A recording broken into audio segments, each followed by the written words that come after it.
Del Evangelio según San Mateo.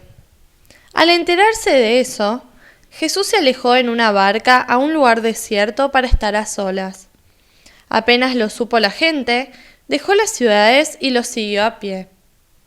Cuando desembarcó, Jesús vio una gran muchedumbre y, compadeciéndose de ella, curó a los enfermos. Al atardecer, los discípulos se acercaron y le dijeron: «Este es un lugar desierto, y ya se hace tarde. Despide a la multitud para que vaya a las ciudades a comprarse alimentos». Pero Jesús les dijo: «No es necesario que se vayan, denles de comer ustedes mismos». Ellos respondieron: «Aquí no tenemos más que 5 panes y 2 pescados». «Tráiganmelos aquí», les dijo. Y después de ordenar a la multitud que se sentara sobre el pasto, tomó los 5 panes y los 2 pescados, y levantando los ojos al cielo, pronunció la bendición, partió los panes, los dio a sus discípulos, y ellos los distribuyeron entre la multitud. Todos comieron hasta saciarse, y con los pedazos que sobraron, se llenaron 12 canastas. Los que comieron fueron unos 5.000 hombres, sin contar las mujeres y los niños. Hola amigos y amigas. Se cuenta que en una ocasión un buen hombre quiso probar la providencia de Dios. Entonces pensó: me voy a internar en el monte, voy a vivir al monte, a ver si Dios realmente me va a alimentar. Y entonces se juntó 2 o 3 cositas y se fue al monte. Cuando iba entrando, se encontró un ave, un chimango, con el ala rota, y pensó: pobre animalito, se va a morir.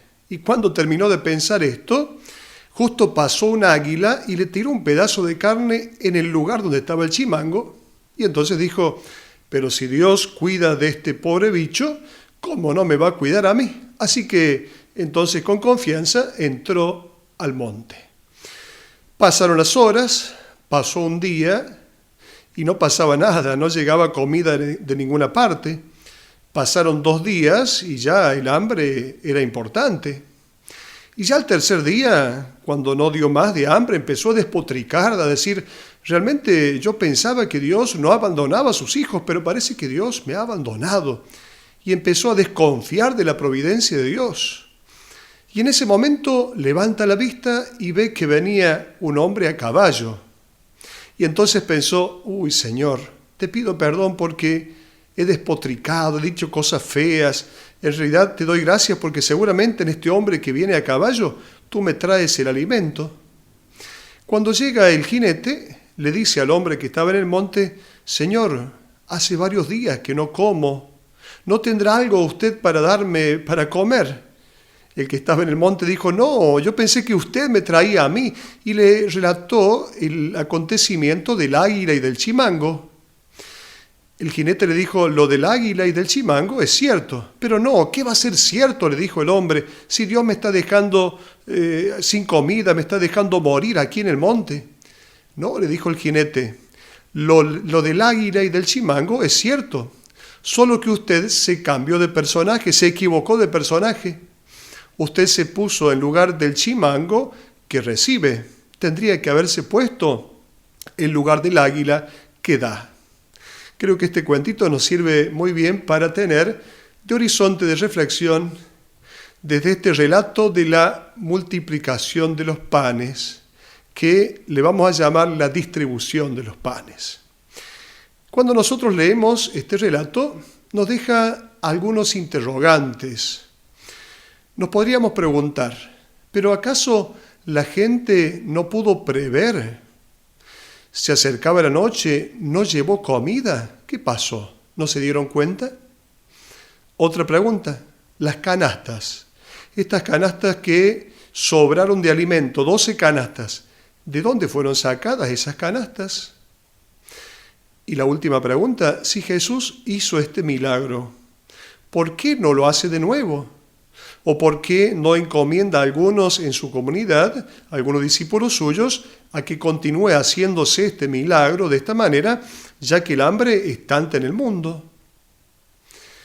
Cuando nosotros nos preguntamos qué ha sucedido, en realidad no lo sabemos con certeza. Lo importante es sí saber que este relato tiene mucho para decirnos.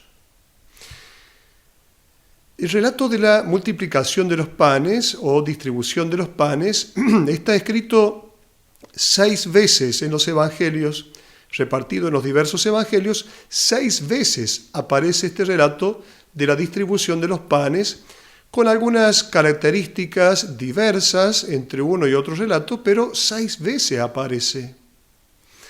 En este que acabamos de leer según la versión de Mateo, aparece Jesús como el nuevo Moisés. Entonces el Mesías es el que alimenta al pueblo con el maná. Por eso el relato se da en el desierto. Se quiere presentar a Jesús como el nuevo Moisés. Dice el texto que después de ordenar a la multitud, Jesús les dijo que se sentara en el pasto, que la gente se sentara en el pasto, y luego entonces tomó los panes e hizo lo que dice el relato.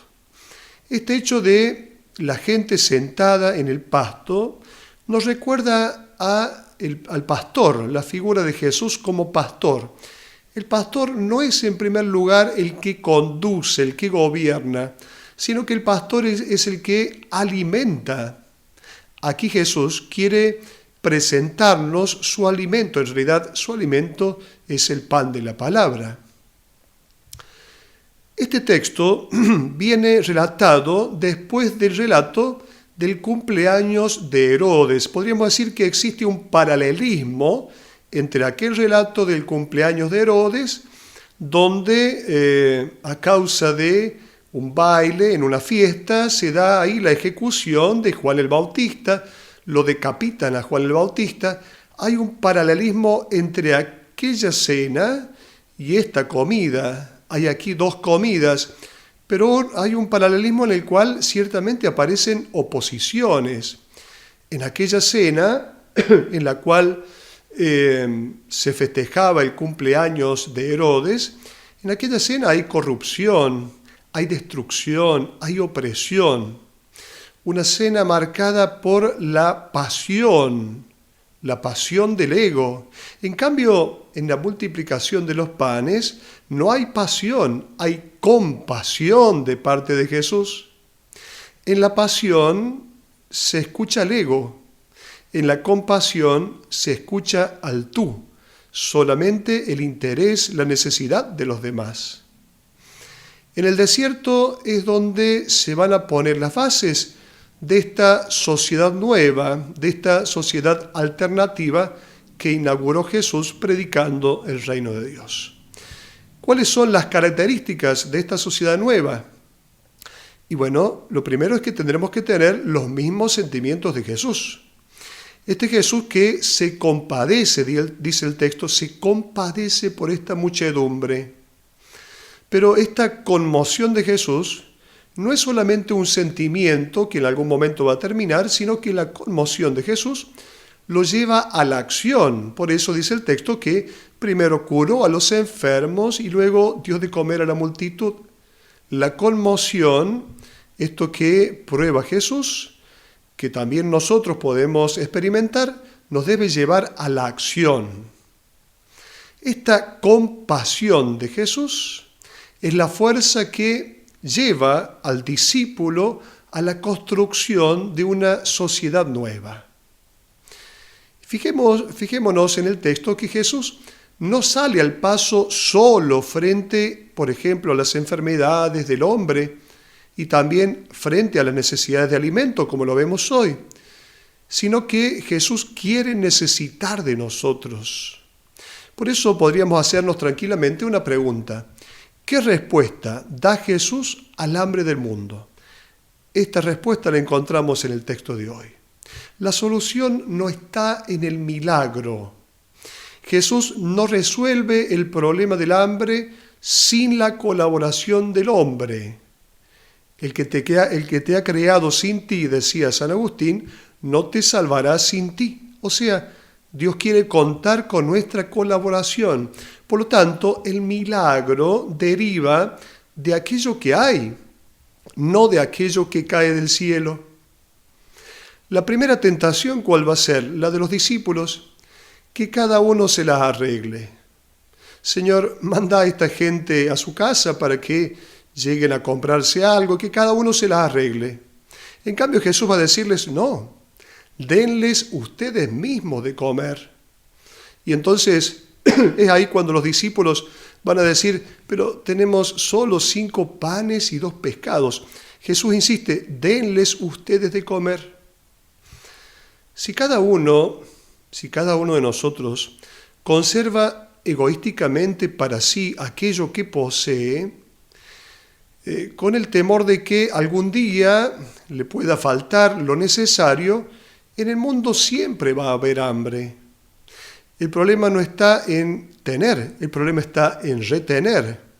Esto es lo que hace que en el mundo haya hambre, porque hay personas que retienen demasiado y entonces quedan tantos sin tener nada. 5 panes y 2 pescados.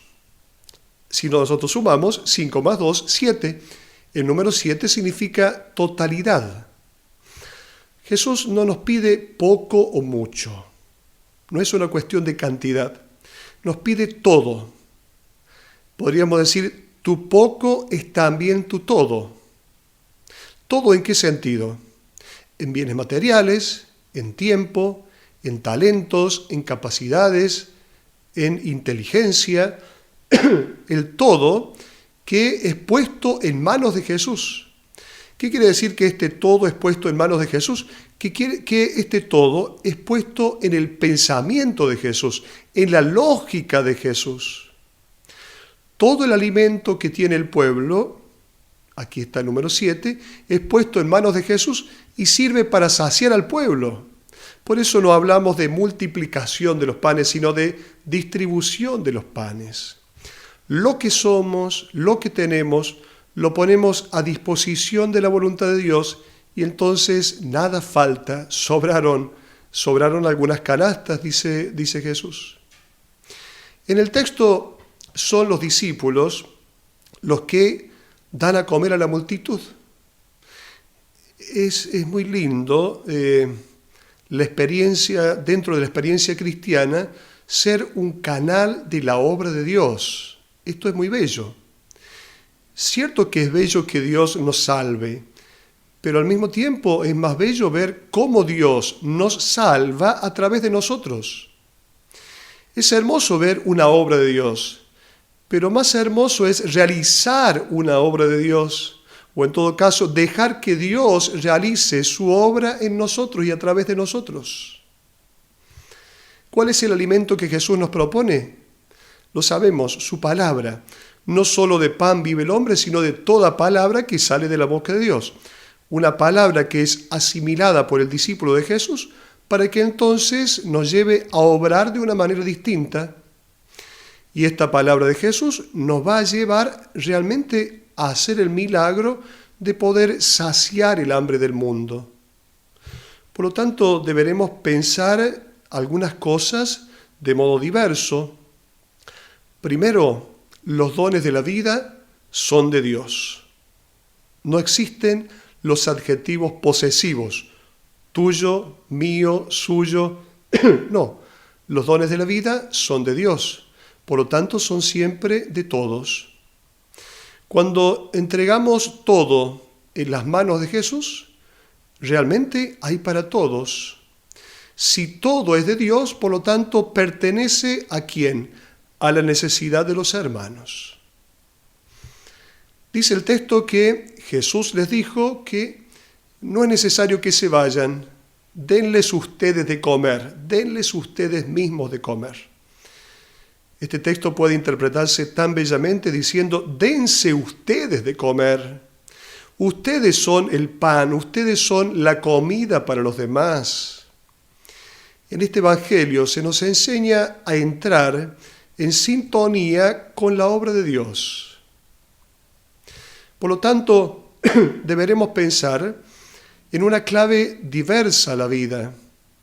Yo necesito tus dones, tú necesitas mis dones, y esto entonces significa que en el intercambio de los dones se ponen las bases de esta sociedad nueva, de esta sociedad alternativa predicada por Jesús de Nazaret. Hasta la próxima.